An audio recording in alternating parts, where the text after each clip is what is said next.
Buenas noches, mi nombre es Jean-Paul Giraldo Palechor. Voy a hablarles hoy sobre la comunicación eléctrica del corazón. Mi grupo está conformado por Julián David Matallana y mi persona. Pertenecemos a la Universidad Libre Seleccional Cali, en la Facultad de Salud, en la carrera de Enfermería. Bueno, tenemos de diapositiva. Los objetivos generales que tenemos para esta diapositiva es conocer las diferentes estructuras del corazón, reconocer el papel principal del corazón en las demandas metabólicas, distinguir el funcionamiento de las diferentes partes del sistema eléctrico del corazón, identificar los mecanismos o fenómenos por los cuales se transmiten los impulsos eléctricos del corazón. En los objetivos específicos tenemos comprender la capacidad de bombeo de sangre en el corazón, como también reconocer la diferencia entre la circulación mayor y la circulación menor en el corazón, identificar la importancia del nodo sinusal en la transmisión del impulso eléctrico, distinguir el proceso por el cual se lleva a cabo el potencial de acción en una célula cardíaca, entender cómo se generan las ondas electrocardiográficas a partir de una transmisión de impulso eléctrico del corazón. Bueno, vamos a hablar sobre la introducción a la comunicación eléctrica de las células cardíacas. Bueno, nosotros sabemos que el corazón pues, hace unas contracciones que hace que se bombee más sangre, hace que se llene, pues digamos, que se llene un poco más la sangre por minuto, que haya más abundancia de sangre por las contracciones. Como lo vemos en esta imagen, la señora está haciendo ejercicio y esto es un factor que ayuda para que las contracciones se puedan dar un poco más rápido y esto genere que haya más litros de sangre por minuto, que se genere más sangre. Bueno, también tenemos que la tensión arterial baja, pues también va a hacer que se aumenten las contracciones cardíacas, ya que se activa el sistema nervioso simpático y esto ayuda a que se contraiga más el corazón porque está en un estado de alerta. Lo que quiere decir sistema nervioso simpático es que se alerte el cuerpo y parasimpático es que se relaje. Listo.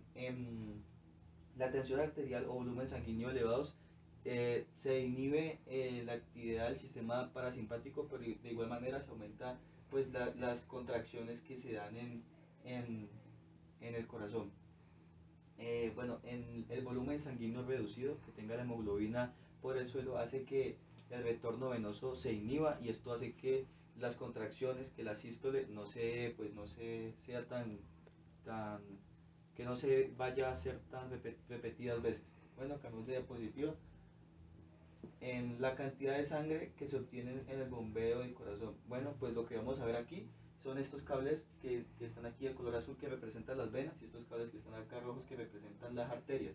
Lo que va a hacer es que estas van a llevar sangre rica en dióxido de carbono y estas van a esparcir por todo el cuerpo sangre rica en oxígeno. Bueno, entonces digamos que pues, para que los litros se llenen eh, es necesario las contracciones y va a depender en sí los litros que se llenen, digamos, en una vasija o donde lo vayamos a medir.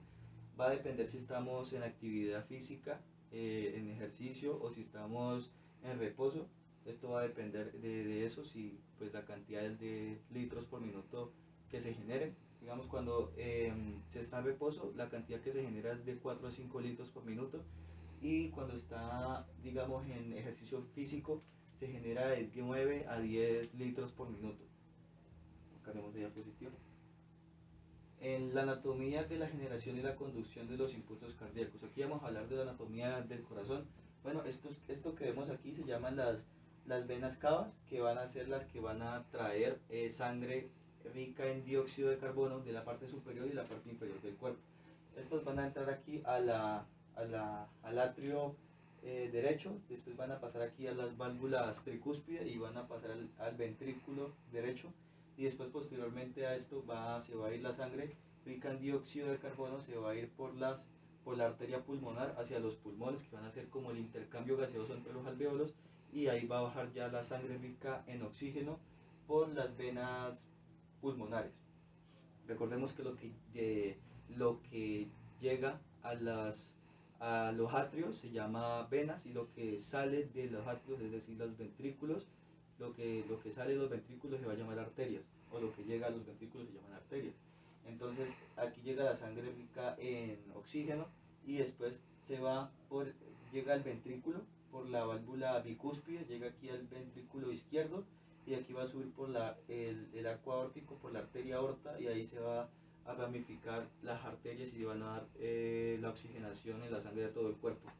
Aquí vemos la arteria aorta descendente que va a irrigar la parte inferior, se divide en abdominal y aquí en la parte inferior entre los muslos y así. Cambiemos de diapositiva. Bueno, en los nódulos sinoatrial y nódulo auriculoventricular, pues los vemos aquí. Lo que va a pasar es que, como sabemos, el corazón tiene un músculo que llama el miocardio y este va a hacer que se hagan las contracciones del corazón.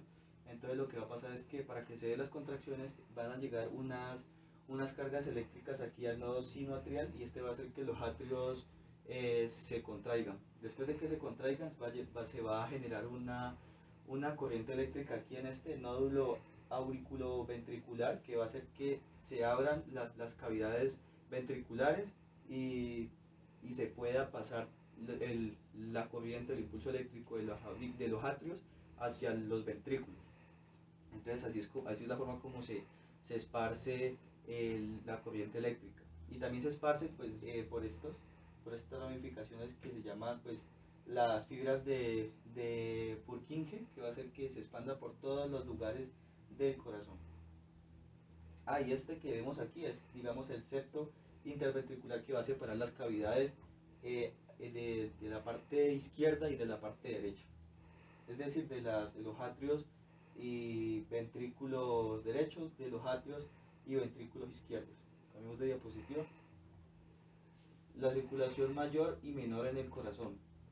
Bueno, como dijimos ahorita lo de la anatomía del corazón, vemos estos cablecitos azules que representan las venas que van a traer sangre rica en dióxido de carbono hacia el corazón, precisamente en el atrio derecho y después van a pasar al ventrículo derecho y ahí van a subir hacia los pulmones. Hasta ahí, hasta la parte que dije, hasta los pulmones, va a ser, digamos, la circulación menor, que va a traer pues, sangre rica en dióxido de carbono y va a llegar hacia los pulmones para ser oxigenada. Hasta ahí es la circulación menor. La circulación menor es cuando ya baja la sangre rica en oxígeno por las venas pulmonares y van a llegar al atrio izquierdo y posteriormente va a pasar al ventrículo izquierdo y se va a ir por la arteria aorta y esa ya sería pues, después de que pasa por la arteria aorta se va a irrigar por todo el cuerpo y esa sería la circulación mayor en el cuerpo.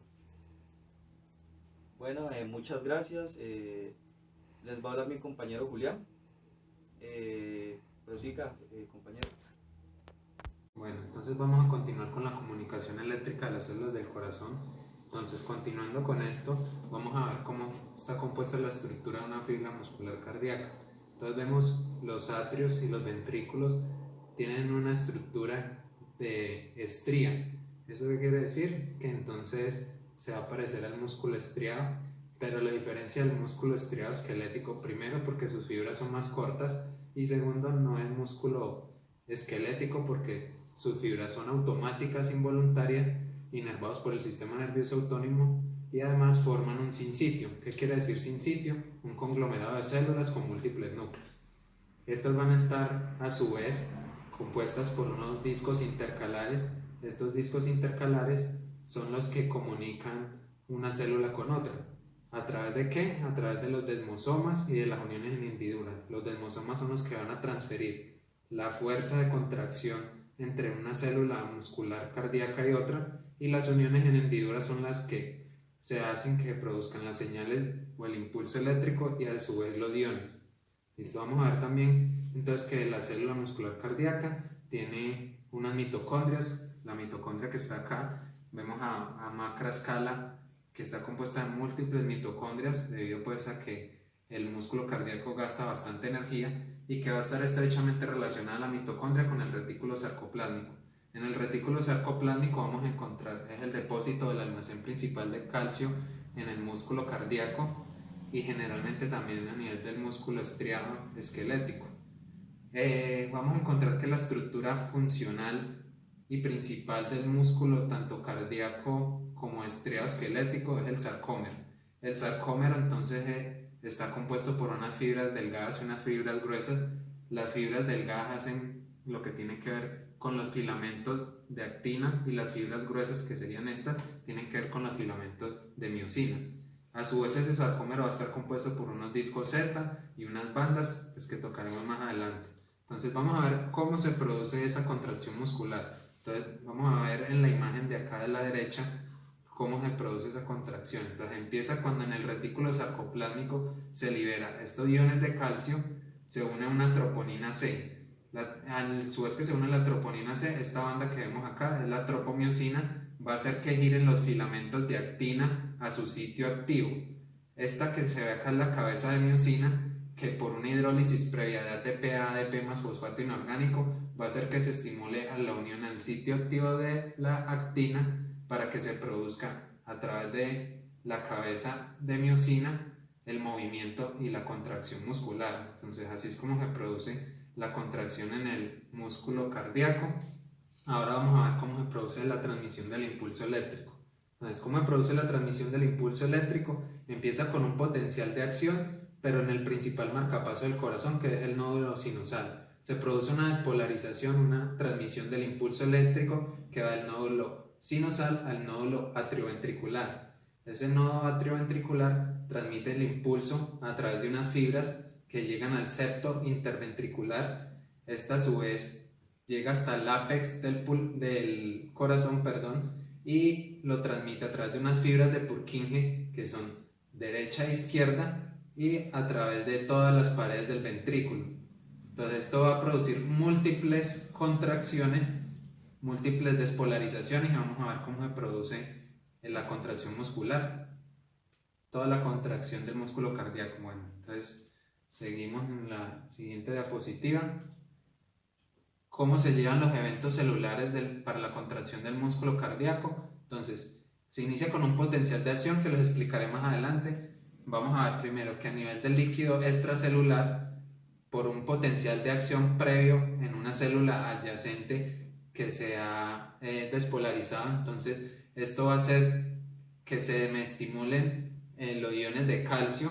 Estos iones de calcio van a llegar a unos canales dependientes de voltaje, unos canales que son lentos, que por un intercambio de la electronegatividad y de voltaje va a hacer que cuando este se cambie se estimulen estos canales y se me abran para que pase estos iones de calcio al interior del líquido intracelular. A su vez, esto llega a unos receptores especiales que vamos a encontrar en el retículo sarcoplásmico, que va a ser todo este de color lila. En el retículo sarcoplásmico vamos a encontrar unos receptores especiales para ese calcio, que se llaman unos receptores de rianodina. El retículo sarcoplásmico es el almacén principal de calcio. Entonces, cuando se estimulan estos receptores, lo que va a hacer es que se abra en el retículo sarcoplásmico todo ese almacén de calcio, se producen unas chispas de calcio. ¿Por qué? Porque son múltiples iones que van a llegar hacia el músculo cardíaco como tal, y va a llegar a la unión con la troponina C, como ya habíamos dicho, que va a hacer pues que se produzca la contracción muscular por las fibras de actina y miosina, y así se produce. Luego, ¿cómo es la relajación? Entonces, en la relajación, después de que se une el ATP a la cabeza de miosina y se retira el ion de calcio, entonces se va a producir la relajación y este calcio es bombeado nuevamente hacia el retículo sarcoplásmico. Después de que es bombeado el retículo sarcoplásmico a través de un cotransportador que se va a conocer como NCX, es un cotransportador de sodio-calcio. Entonces va a ser un intercambio de esos iones del interior de la célula y lo va a intercambiar por iones de potasio. ¿Cómo va a estar regulado este intercambio iónico y de voltaje para que esté regulado? A través de una bomba sodio-potasio ATPase. Entonces vamos a ver ahora cómo se produce el potencial de acción. ¿Cómo se produce ese potencial de acción? Entonces vamos a partir del estado de reposo de la membrana. Entonces, recordemos que en el interior de la membrana va a haber predominio de cargas electronegativas, y al exterior de cargas electropositivas. Entonces, cuando se va a producir el potencial de acción, vamos a partir de un potencial de membrana en reposo que oscila en los menos 90 milivoltios y la vamos a llamar fase 0. Se estimula empieza la despolarización por una apertura previa de los canales de sodio. Entonces eso va a hacer que haya una entrada masiva de los canales de sodio, y que llegue a un umbral hasta los más 20, hasta incluso los más 40 milivoltios. Una vez llega a ese umbral, que siempre es bastante largo, a su vez que inicia la despolarización, se me va a ir intercambiando esas cargas electronegativas por cargas electropositivas al interior de la membrana. Y cuando termina la despolarización completa, que es en este punto máximo, va a quedar completamente electropositivo y al exterior electronegativo. Inmediatamente que llega a este punto, se van a inactivar los canales de sodio. ¿Para qué? Para que salgan los iones de potasio. A su vez de que van saliendo los iones de potasio, hay estimulación y apertura de los canales lentos que les expliqué anteriormente de calcio, que son unos canales tipo L, y esos canales a esta fase se le va a conocer como fase de meseta por el intercambio iónico entre el potasio y el calcio. Al momento de que está saliendo la salida masiva de los iones de potasio, va a empezar el periodo de repolarización. Cuando empieza la repolarización, entonces nuevamente vamos a ver que al interior de la membrana las cargas electropositivas van a tender a ser electronegativas. Cuando se produce la repolarización completa, entonces vamos a ver que nuevamente va a llegar al estado de membrana en reposo, en el predominio de cargas electronegativas en el interior y al exterior de cargas electropositivas por la salida de los iones de potasio. Pero, ¿qué va a pasar? ¿Quién se va a encargar de regular ese voltaje, ese cambio de voltaje? Entonces la bomba sodio-potasio ATPasa, que es la fase 4, para que vuelva la membrana nuevamente un potencial de reposo y se produzca nuevamente una despolarización. Entonces vamos a ver ahora cómo es el sistema de conducción eléctrico del corazón. Entonces, como les decía, se produce por una despolarización previa, por un estímulo a nivel del marcapaso del corazón. El marcapaso, el nódulo sinusal, entonces empieza con la despolarización a nivel del nódulo sinusal, en el que se transmite rápidamente en los atrios todo ese impulso eléctrico, llega al nódulo atrioventricular. Después esa despolarización mueve ese impulso eléctrico hacia las fibras del septo interventricular y van a llegar, como ya les decía, a las fibras de Purkinje, unas derechas e izquierdas, y van a llegar a todas las paredes del ventrículo, a todas las ramas que se le conoce como las ramas del haz de Higgs.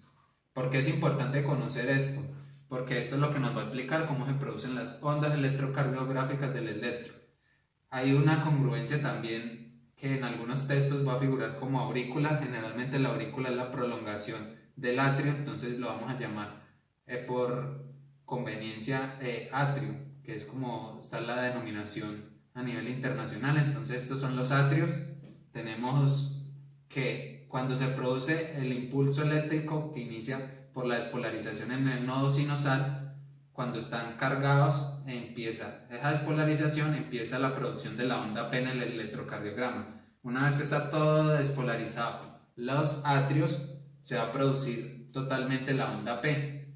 A su vez va a ir la conducción al nodo atrioventricular, se va a dirigir hacia las fibras que están en el septo interventricular. A su vez que se van dirigiendo a esas fibras del septo interventricular, se va a producir la onda Q en el electrocardiograma. Inmediatamente empieza la repolarización de las aurículas. Después de esto se va a ir produciendo la onda R en el electro, y luego de esto empiezan a cargarse, a transmitirse el impulso eléctrico a través de las fibras de Purkinje y las ramas de las de Higgs, y se va a producir toda la onda R completa y parte de la onda S, que termina con la contracción acá del ventrículo, y posterior a esa repolarización, a esa contracción, va a empezar el inicio de la repolarización. Cuando inicia la repolarización acá en el ventrículo que se está relajando, entonces se va a producir la onda T, que termina así completamente ya cuando se ha despolarizado. Entonces, ¿qué podemos concluir de todo esto? Entonces, las células cardíacas son capaces de generar los latidos de forma espontánea, automática, sin conexión con nuestro cerebro, mediante autogeneración de descargas eléctricas que se transmiten al resto del corazón de forma casi inmediata, muy sincronizada, que el número de latidos por minuto y la fuerza del corazón depende de la cantidad de sangre, de las hormonas que hayan en el cuerpo, unas llamadas catecolaminas, que cuando se estimulan por niveles de estrés, nervios, llegan a la sangre y esto van a afectar la electronegatividad, el impulso eléctrico, los latidos por minuto y la contracción, acelerando o aumentando las contracciones, que mediante un electro, es una prueba rápida, se puede determinar si el ritmo es cardíaco, normal, sinusal o cualquier otro, y que nos va a registrar toda la actividad eléctrica producida por el corazón a través del electrodo en la piel, y que los mecanismos que controlan el estado eléctrico del corazón son muy complejos en todo el cuerpo y requieren de mecanismos reguladores homeostáticos para su buen funcionamiento. Bueno, estas son las referencias bibliográficas que hemos sacado. Muchas gracias.